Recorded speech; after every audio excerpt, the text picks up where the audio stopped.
Today's guest is Samantha Burmeister, who is the founder and lead copywriter at Nomad Copy Agency. At Nomad Copy, every business receives custom copy to help turn their sales process into a hands-off, high conversion experience. So, Samantha, thank you very much for being on. How are you doing today?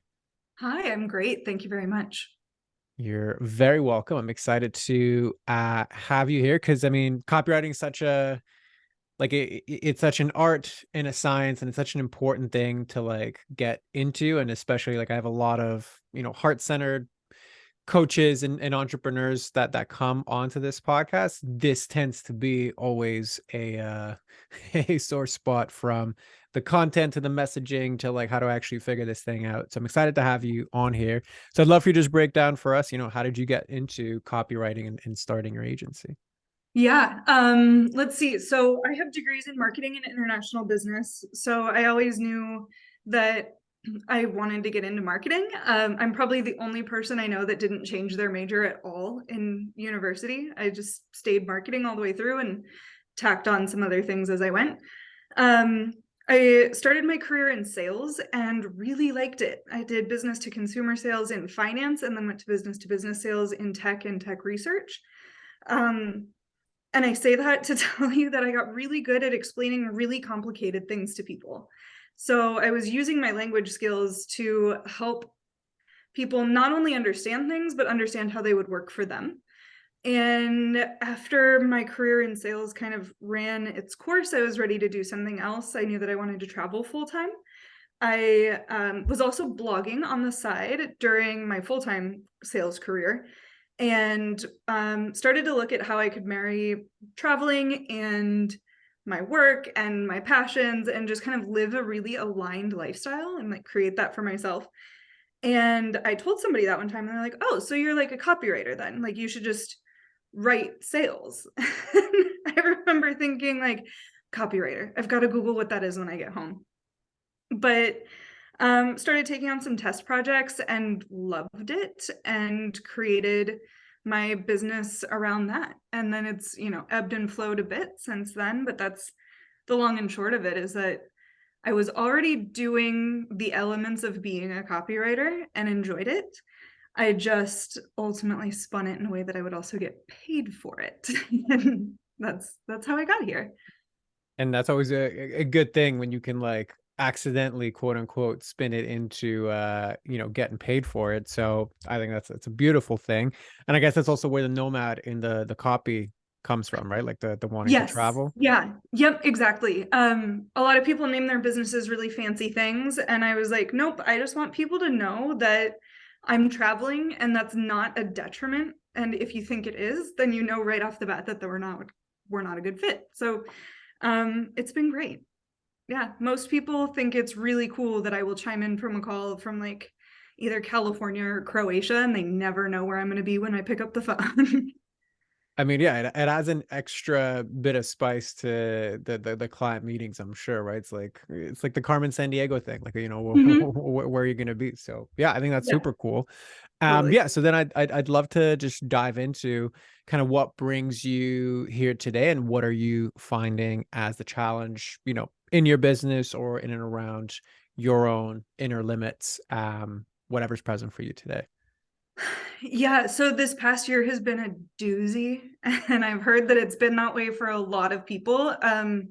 In the service space, a lot of people refer to the summer slump, and for me, it was more than a slump. It was really hard, and it was really hard for a lot of the people that I do work for.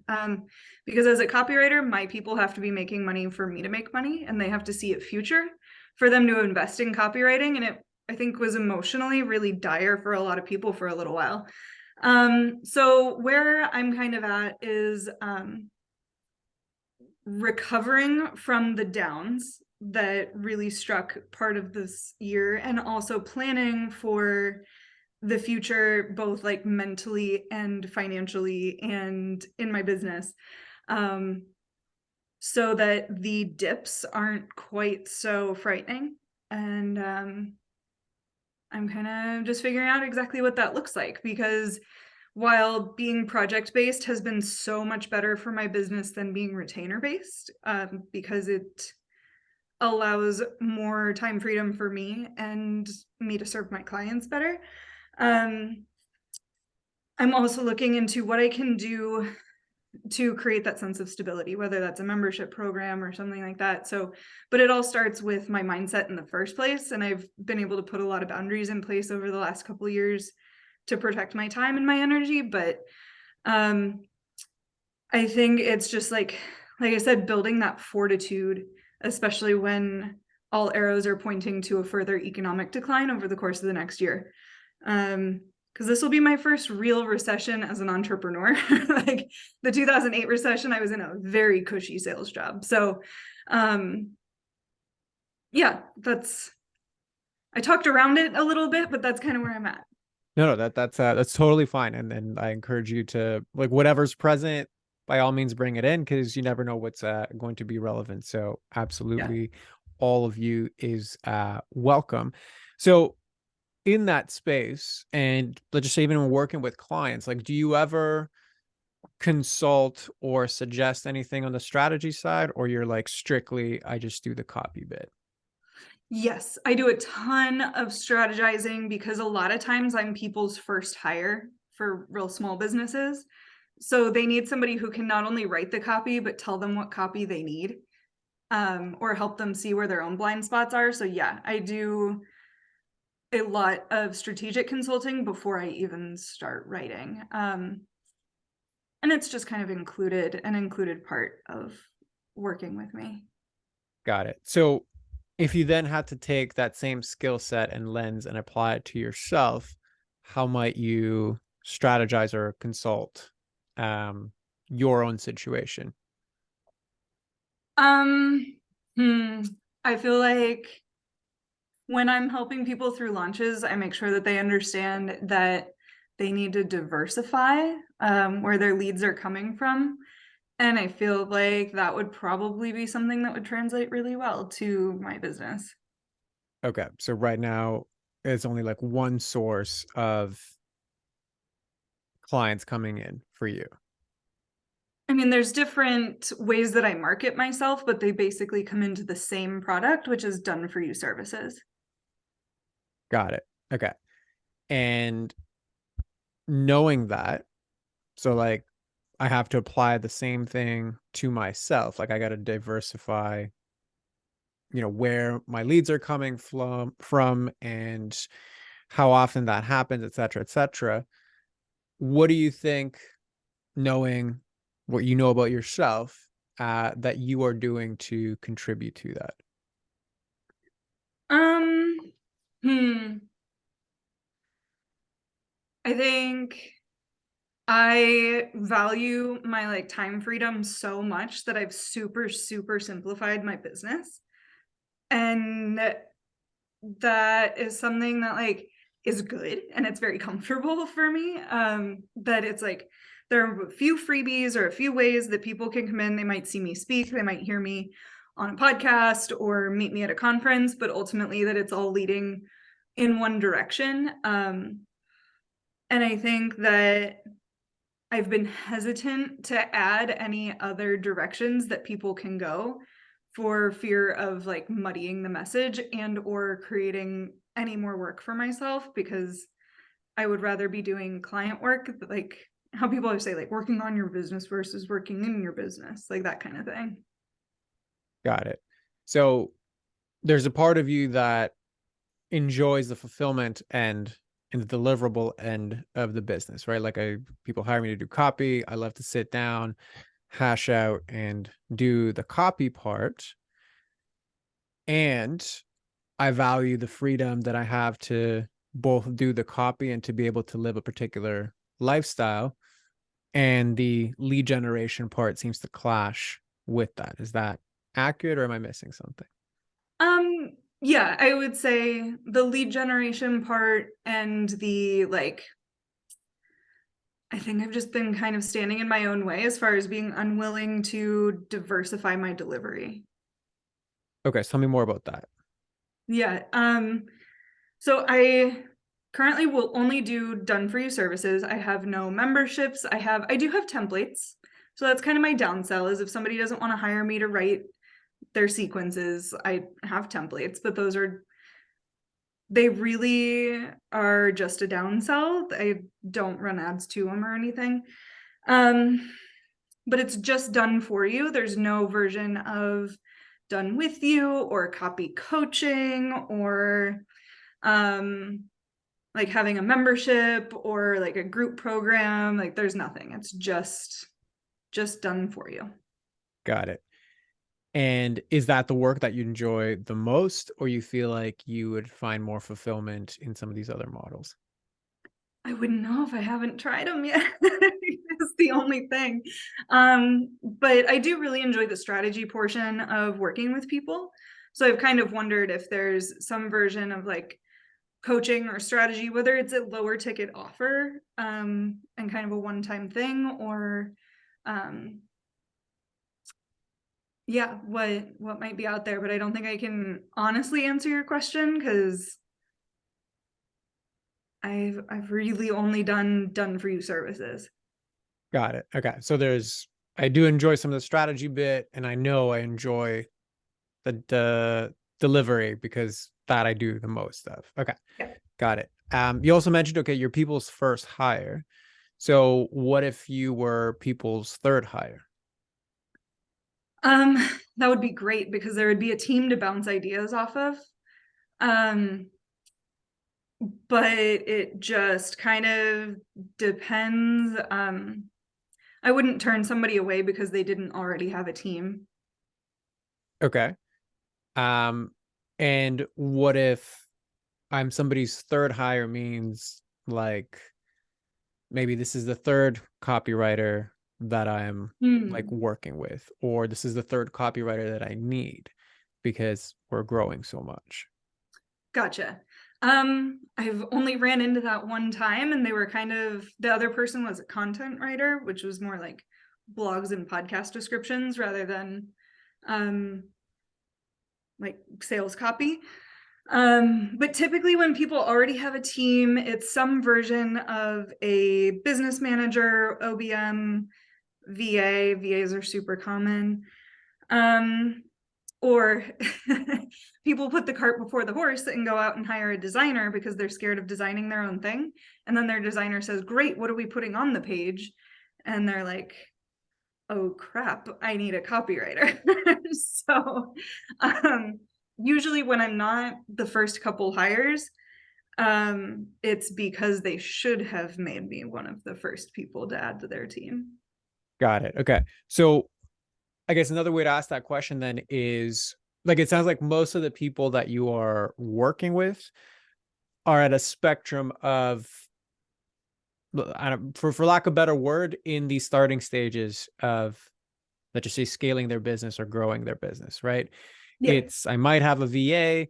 This is the first hire that I've ever done, potentially outside of my VA and like basic support. Mm-hmm.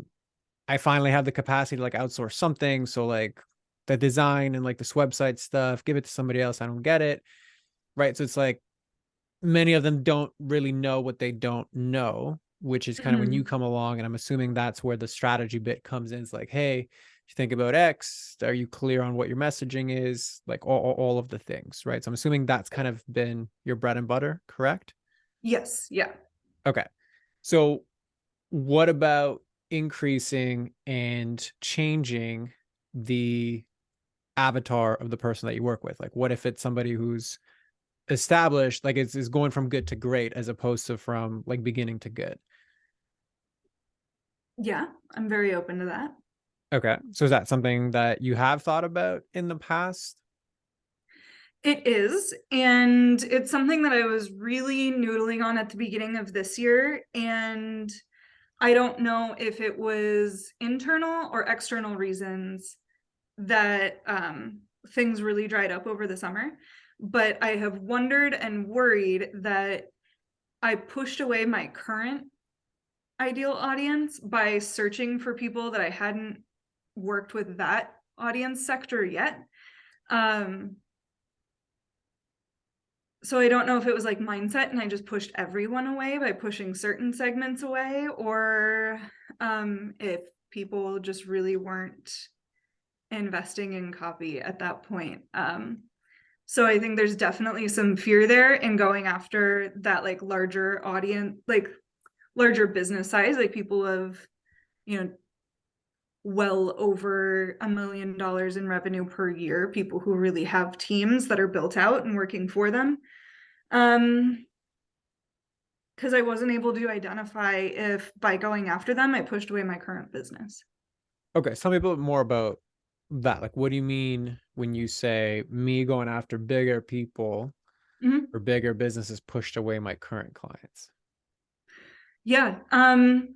Because I started to communicate that like these are the people that I'm looking for, is people who have teams, people who are looking for who have consistent projects, so that I would continue to get rehired and not just do one launch and then maybe 6 months later they'd launch something else and, you know, maybe not hear from them because then they already had their copy in their signature program and they just relaunched it and didn't need me.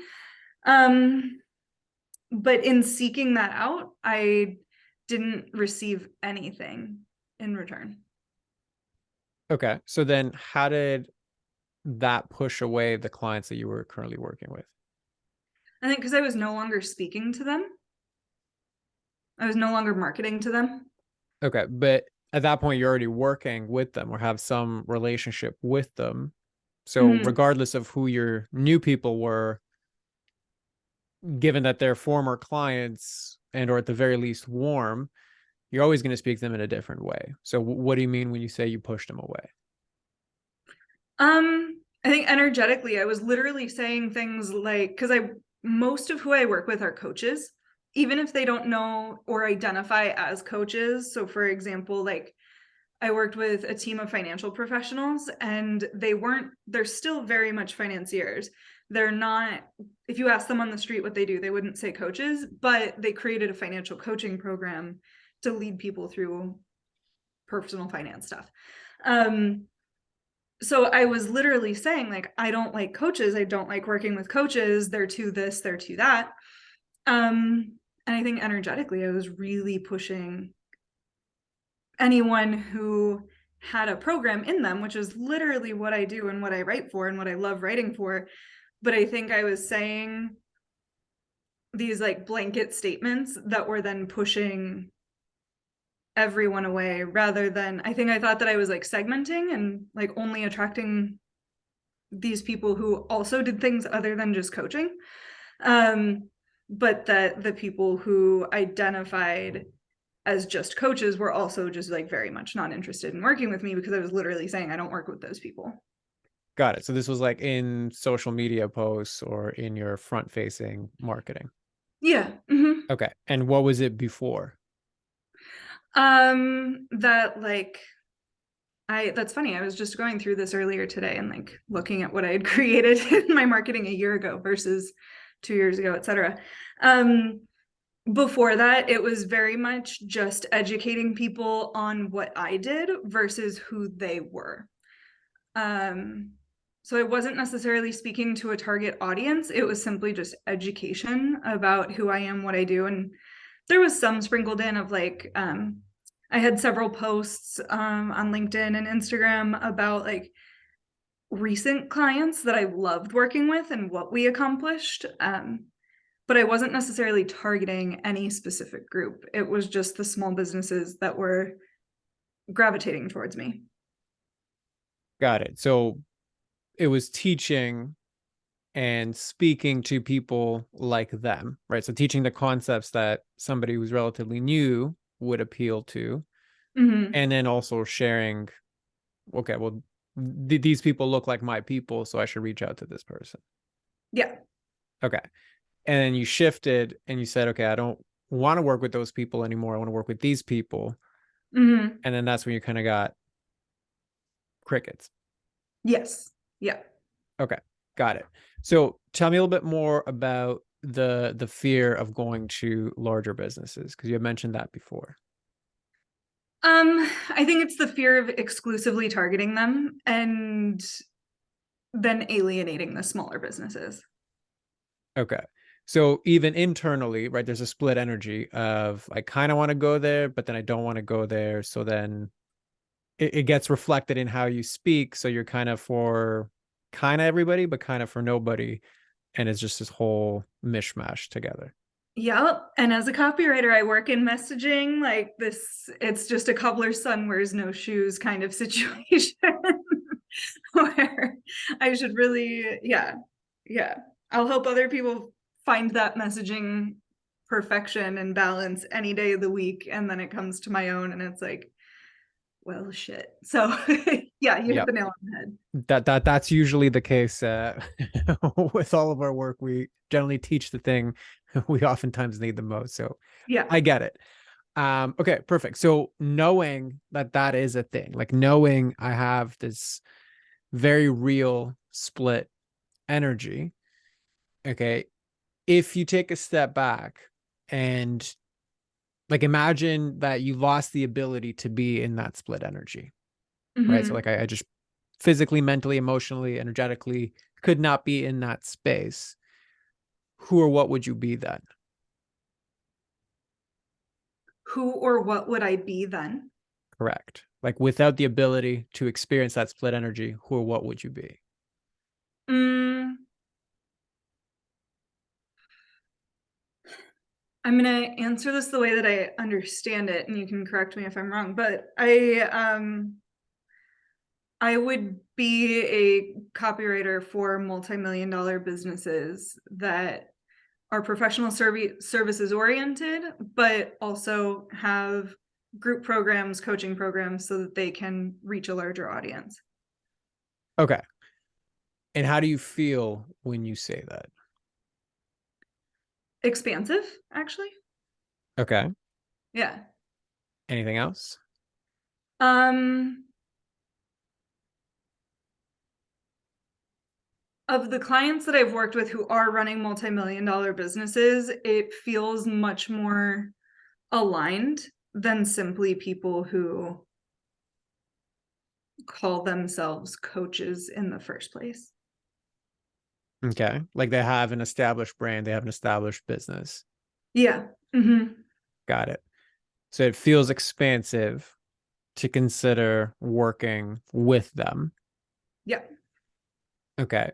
So in that case, the gap between where you are now and really ownership of that is that split energy limit. Like there's a part of you that gets really excited and expanded around being in that space.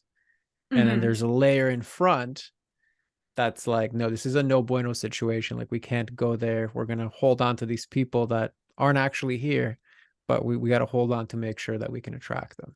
So Yeah. what comes up for you when I reflect that? Um, I mean, it's interesting, especially because we're right, entering the new year. It's like what got me here will will and won't serve me in the future. But what has become clear to me is that my best clients, my favorite people to work with, tend to launch something with the copy that I write for them, make a ton of money, and then come back to me, either for another project or at least with gratitude, or send their friends, their clients, their colleagues my way. Um, and but they're the people who are growing. So on one hand, like that is true. However, most of my clients don't come back to me because they relaunch the same program and they're kind of set because they're not expanding, they're not necessarily growing, they're just doing cash infusions and running their business in that way. So now that I say that out loud and we talk about like feast and famine, it's like I tend to serve the feast and famine individuals, which just feels like a really big revelation to say out loud because obviously then I will fall into their pattern. Correct. And I'm glad you're making that connection because that was going to be my next question to you, which was it sounds to me like what's more important here is actually the person and their ambition and their vision, much less than like the size of the business or the type of the business or like the type like the work or the project itself seems secondary to the ambitions, the visions, and who the person is. Yeah. Hmm. Okay. So then what's coming up for you then as you have that realization? That needs to be the core of my messaging, is who they are, not necessarily what their business is. Of course, there's still parameters, but honestly, people don't make a 4 to 5 figure investment if their business isn't already at a certain level, or they certainly shouldn't. I can usually weed that out. So it's less about speaking to them based on what their business is, but on who they are and how they plan to run their businesses and their lives. Correct. And now when you think about going onto the marketplace to attract these people, what comes up for you like internally? It just feels so much more like I am speaking to like myself and my aspirational identity of, I have long known that copy is a core tenet of an abundant business, because copy speaks for you when you're not around. And it's very easy for me to speak that language. Like it's kind of, you know, those shirts, like those spiritual gangster, where it's kind of like the balance of like being like kind of hardcore, like I swear a lot, but I meditate kind of thing. Yep. And I feel like I can bring that forward because those are my people. Like those people are seeking abundance. They are looking to create space in their lives, both with time and creating more income with ease. And that's exactly what sales copy does. So being able to speak to people just like the way that I speak, that just feels much more natural versus trying to go out and do market research of like, what does a millionaire want to hear versus what does a Etsy shop owner, you know, I don't know, that's a bad example, but Yeah, like, yeah. No, no, I you get it. know, Like I yeah, don't see you really being excited to attract, like the millionaire in his yacht who's like, just drinking whiskey and smoking a cigar and is kind of just like chilling out, looking at all the beautiful material things he has. Like that, I don't. I mean, I might be wrong, but I don't see that as your vibe. Like I see it more as like the person who's ambitious. They want to create big things. They want to create impact. They want to, do all of the things so that they can contribute to the world, and in the process make a lot of money, right? Like to me, that's what yeah, I see the energy. Yeah, okay, mm-hmm. perfect. Yeah. So I think that first and foremost makes a lot of sense. And to what degree are you speaking in the same way you just spoke those like 30 seconds worth of sentences prior to me?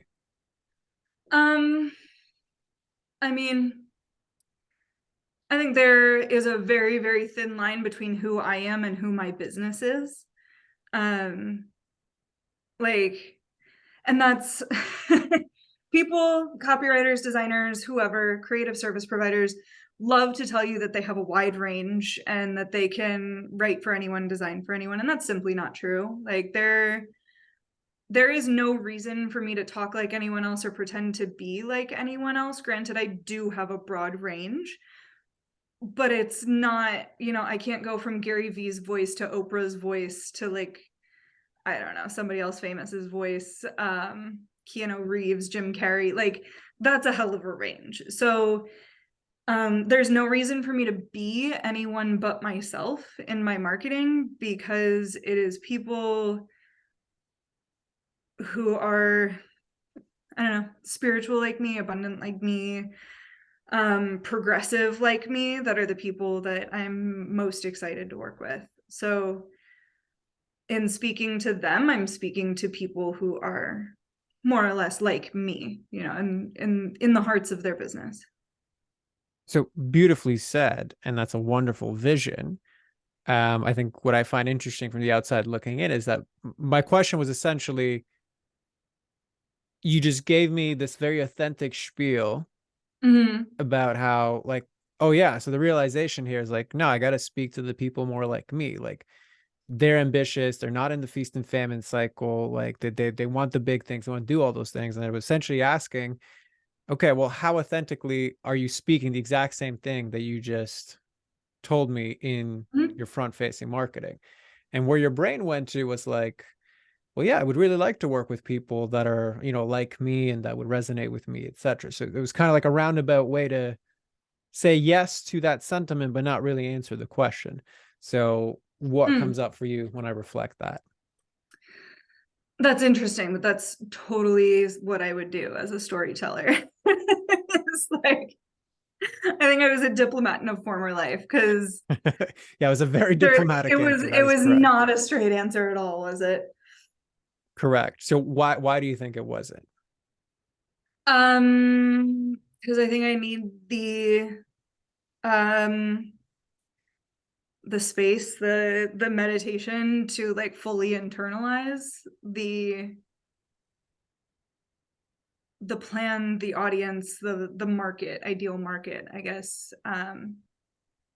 So is that really true when you just like if you rewind back this recording, Mhm. you essentially gave a very visceral, very energetic, very enthusiastic summary of exactly who that is. So is it really true that you need more meditation to plan this out? Probably not. I think it's I will be very interested to see, like I said, what got me here won't move me forward, but what got me here did get me this far. So it's a reflection of like what is serving me and who I have best served. And I'd be really interested to reflect on like what the difference is. So I understand that from a technical copywriting basis, like you're getting into the nuances, because obviously that's what you're good at, which Yeah. is necessary. It's a beautiful thing. But notice again, basically what I'm asking you here is, are you showing up as your unapologetic, authentic self with the ownership of who you want to work with? Like the subtext of what I'm asking is essentially that. And Yeah. your brain keeps dancing around it, right? First, it gives me this beautiful answer of like, yeah, well, I should, like, I would, it'd be great to work with people like that. Then, like, okay, well, is that like, let's analyze that first. Like, no, no, I need to meditate and like really Mm-hmm. hone in on this. Like, okay, well, is that really true? Yeah, because like I really need to hone in on like the little nuanced differences between where I was and where I want to go and just get it like Yeah. technically right. None of those answers have anything to do with you showing up as your authentic self. And my invitation to you would be, is there a part of you that's essentially scared to take full unapologetic ownership of authentically showing up and owning like this is who I want to work with? I would argue no. I don't think. I don't think so. I think I would be Mhm. more scared of not showing up authentically to who I am. Okay. So now if we look at, and again, I'm just asking here for clarity. I'm not saying you are right or Mhm. you are wrong. And if anything that I say, you're kind of like, this is BS, by all means, call me out. Um, so if you now compare that to how we started this whole conversation, right? Like one of the first things you said was, well, I was in this big long dip. People started getting like out of my world that were these feast and famine people. They just needed me for a one off. They didn't really have the ambition. Then I concluded that I was actually alienating them, even though they might have just been the wrong people with regards to how I was showing up with my messaging. And then there was this fear to go for the people that were like really large businesses. Mhm. So intermixed within all of that is this mixed energy of kind of limbo. I don't know. I'm like, it's like inaction or meek action is a through Mhm. line amongst all of them. Yeah. So when I juxtapose that with, well, I'm showing up unapologetically and authentically, those don't necessarily align 100%. There's overlap, but they don't align Mhm. 100%. So what comes up for you when I reflect that back? Um, that I need to probably be a lot more fierce with my authenticity and a lot less apologetic about it. Okay, so then what changed between now and like whatever 3 minutes ago? Clarity. Okay, on what? And yeah, I mean, having that reflected back to me, I'd say that was definitely a blind spot. Okay, so just in your own words, like I just want to hear it, what landed for you in your own words. Mm-hmm. That I went through a significant period of pushing probably everyone away.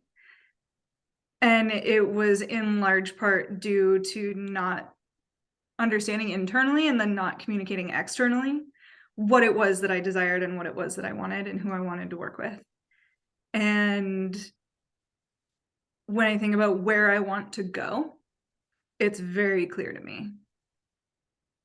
And those people need me, and I need for myself to show up confidently for both who I am and who I want to work with. Okay, perfect. And is your general pattern one where you tend to take, like when things get stressful, do you generally like attack the problem or you tend to go more on like the turtling side of the equation? The pattern would be turtling. Turtling. Okay. Which then makes sense because when I pushed back on this initially, your brain's immediate response was, I just need to meditate. I need to like break this down. I need to think about it, i.e., I need to do the exact opposite of acting. Mm-hmm. Like I will act behind the scenes Yeah. and do stuff, but it's really just activity that you can do in endless amounts that's never going to actually amount to exercising the courage to hold the space of showing up authentically. And in that brightness, also trigger a lot of the fears that you do have, like that will alienate certain people, that Mm-hmm. might trigger people to be like, well, like now you're just money hungry, whatever, like whatever stories they might come up with. Yeah. You know what I mean? So what comes up for you there? Um, hmm. It it really just feels like a very bright light of um I do so much messaging work for other people, and it just feels very clear that I haven't done enough.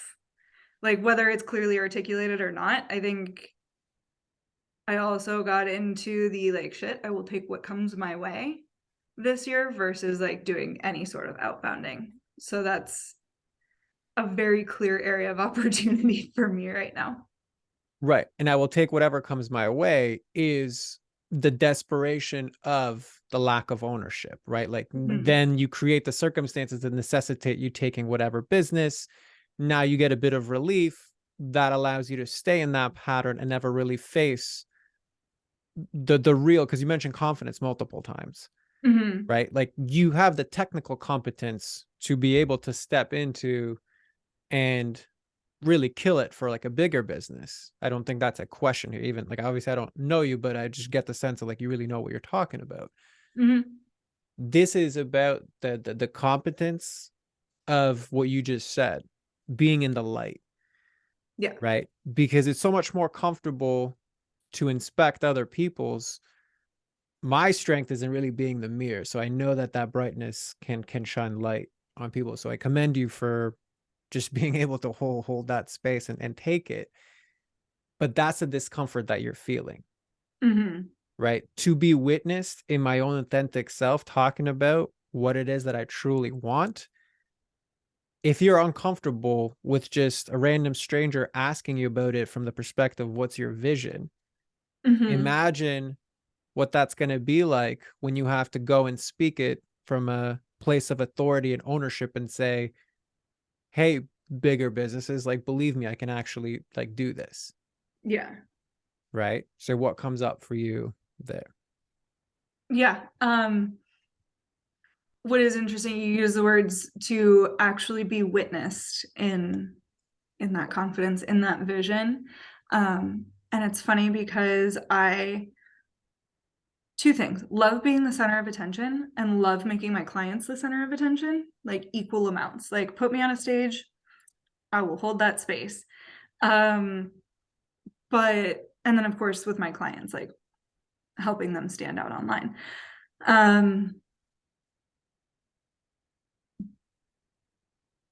But in a space of vulnerability, it's like, how do I go back into my turtle shell? And I think I'm hearing and I'm internalizing a challenge to put myself in a position where I am witnessed more for my vision than exclusively for other people's visions. Or like, I'm very comfortable talking about what has happened, but not what will happen. Yeah, because then you're being witnessed in claiming uncertainty, right? So it goes back again to that self-confidence piece. And the nuance that I would add to your share is in both the example of I'm making my clients the center of attention, and if somebody gave me a stage to speak to, I'd be okay with it. The commonality between both of those is permission. Yeah. Right? It's you didn't say I'm going to create my own stage and speak on it. You said if somebody gave me a stage, I'll go there and I'll kill it. I.e., there's no vulnerability in risking failure because somebody's given me permission. Oh, now I'm okay. Now I have permission to be my full self. But when it comes to me taking ownership that I can create my own stage, I can create my vision, I can work with the clients that I want to work with, I can work in the bigness of the projects that I want to work. I want to make the money that I want to make now, right? And we would have to dive deeper into it, but there's likely to be stories around, right? How is it okay to be seen in my value? How is it okay to be seen in success? And what are the stories around that, right? The vulnerability of asking for what I want, and depending on how you grew up, like what your stories were around that, right? And then just the emotional capacity to hold all of that in the short term, to just like, I can hold it, and then long term, I can transcend it, and it becomes a new normal for me where this is not an issue. So again, I know there was a lot of thrown your way. What's landing for you? Like, man, I gotta go back to therapy. No, I think there's so much opportunity for growth in that. And we simply don't grow within our comfort zones. So I, again, feel challenged that I need to like put myself in positions, like you said, create the stages that are going to help me get practice in being witnessed in my vision, in my values, and in my own success. Because without that practice, it's never going to come naturally. Correct. Right. So then just kind of reflect everything back to you, right? Like there's multiple things as problems that kind of came up in this conversation, right? So number one is there's been a historic pattern of turtling when things get, let's just say, emotionally tough, for lack of a better word, right? When it's time to do or die, I move towards, and I know this is extremes, but like I don't do the fight, I do the freeze or fawn, right? So that's pattern number one. That's going to be where your biggest resistance point is, because you're going to self-sabotage by going to your strengths. I'm going to outthink this. I'm going to, out meditate this. I'm going to out journal this. Basically, I'm going to out passive this, right? Instead of recognizing really the skill sets to build here are the fearlessness, the authenticity, the vulnerability, the visibility. Like that's really the skill sets that are standing in the way of you creating what you want, right? Then there's the lack of I will take everything that comes my way, because that's the pattern of turtling, right? Like you end up in circumstances where you have to do that. right? And then the whole being witnessed in my vision, vulnerability is scary. That's the overarching umbrella that kind of holds all of these pieces in Mm-hmm. place. Because when you heal that, it allows you to, like, for it to actually make sense for you to take the actions, search out the clients, be confident with them. And that's really the main things that I've heard from this conversation. So again, what lands for you there? Um, I jotted down like fearlessness, build this skill set. Um, I have jumped off of bridges and dove into deep, deep seas and swim with sharks and all the thing. Like if you ask somebody if I like seemed relatively fearless, like it would probably, I feel like a lot of people would say yes. um, but it's wild that in the last, 40 minutes or so, that you've been able to find that within me.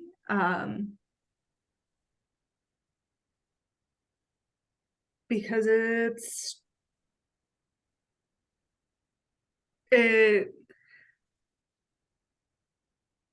I feel like perception versus reality. And my perception of myself is that, yeah, that is definitely a skill that I need to build. And you can only like jump out of so many airplanes or dance on so many karaoke stages, before it's a one-time practice and not a lifetime practice.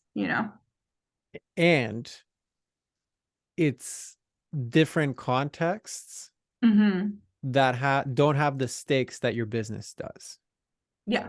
Because your business is not just, like you said it yourself, there's a thin line between who I am and my business is.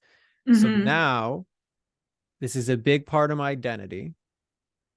It's tied to the physical representation of my worth, right? So there's money involved in it. That's Mm-hmm. tied to my sense of self and how I show up in the world. Because when I am in these feast and famine things, like, they suck, especially the lows. Like, they are not a fun Yeah. place to be. And like you said multiple times as well, what got me here is not going to what's going to get me there. Mm-hmm. So I cannot do the same things I've been doing. They have been successful to me. So all the personal development I've done, the therapy that I've done, the meditation that I've, like, well, all of the whatever things you've done have been good enough to get you here. And that's not to be discounted. It's really the same thing you said with your clients. If you have ambitions to go elsewhere, then what your business is asking to emerge from you is a deeper, more expansive version of you that can hold this space of vulnerability, that can ask for what you want, that can be fearless. Like, that's what's required for you to move into the business that you want to move into. Technically, whether that means you have a membership or you just charge a higher rate, or like, you have the competence to solve that technically, Yeah. right? I don't think that that's a question here. The skill set is there. There's no skill gap. This is a leadership gap. This is a personal gap. It's the human behind the entrepreneur gap, Mm-hmm. right? So again, what lands for you there? All of it. Okay. But yeah, I think um my next steps are not clear when it comes to the technical side of things. Like you said, is it a membership? Is it a something else? Um that but it's like that doesn't freak me out because it's not the hard part. The hard part is me. Correct. Like, I always talk about this as, like, if you're viewing the most beautiful scenery through a dirty window, the beautiful scenery is going to always be 100% of the time distorted. So Mm-hmm. this is the exact same thing with your business strategy, right? Like, that wonderful, great plan, strategic execution thing that you're looking at is always going to be distorted if there's a part of you that's like, I don't know if we can ask for what we want. Yeah. You're always going to screw it up in some sort of way, even if it looks circumstantial, right? Mm-hmm. So that's essentially just giving a little subtext to what you just shared. So anyway, I mean, obviously the next step here is to go through and transcend and overcome and eliminate all of these. So I wish I could do that for you in one session like this, but unfortunately I can't. Yeah. So does that, as far as just awareness building, like feel complete for you? Or is there still something left outstanding? No, it feels complete. Okay, perfect. So then if you can just sum up in your own words, what did you come into this experience expecting or thinking you were going to like unravel or dive into? And then what did you come out with it? Mhm. Yeah. I knew this wasn't a strategy call, it was a mindset call, but I still gravitate towards the masculine. So in my mind, I was not divorcing myself from like, okay, but I need tactical steps to move forward. So that was my, I won't say expectation, but like that's where I came from. And walking away with a very clean mirror into where my more personal opportunities are to move forward. Again, I think you said it really well, as the person behind the entrepreneur. Beautiful. Well, I'm so glad that that resonates with you, because yeah, I mean, you said it better than I did, but yeah, that's exactly what I would point it out as well. So Samantha, thank you very much for coming here and allowing yourself to be witnessed, since that was clearly a point of contention. So yeah, floor is yours, and you can let everybody know where to find you, who's the best person to find you. Floor is yours for that. Yeah, for sure. You can find me on Instagram at nomad.copy or Samantha at nomadcopyagency.com, and of course, nomadcopyagency.com. Um, and yeah, people who should be looking for me are people who are in a really expansive place in their business, people who are planning a launch or a rebrand and are really excited about all of the new people that they're going to be helping, um, and don't want to write all of the sales stuff themselves. Beautiful. Well, as always, we will include that in the show notes. But Samantha, thank you very much for coming on. And for everybody else listening, we'll see you on the next one. Cool. Thank you.